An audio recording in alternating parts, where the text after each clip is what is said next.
અમારા ગામમાં જબરો લોસો થઈ ગયો છે. મહિલા સરપંચ છે, બેન સરપંચ છે, એને ઘરવાળા રે માથાકૂટ થઈ ગઈ છે. બેન રિહામણે આયલા ગયા છે.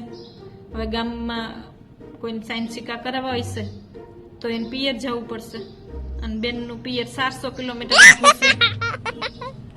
જેટલું સરપંચનો ઘરવાળો એને નથી મનાવતા ને એટલું આખું ગામ મનાવે છે. બેન માની જાન સરપંચ બે માણસ છે, વાસણ ખખડે એવું તો હાયલા કરે, કારણ કે સાઈન સિક્કો કરાવવો હોય તો એને પિયર જવું પડે 400 કિલોમીટર આખું. એટલે જે ગામમાં મહિલા સરપંચ છે ને એને ઘરવાળાને મારી એક જ વિનંતી છે કે મારા ભાઈ 5 વર્ષ જાળવી જા, સહન કરી જા, નકર આ તારી વાહે બધાને ભોગવવું પડશે ગામ વાળાઓને.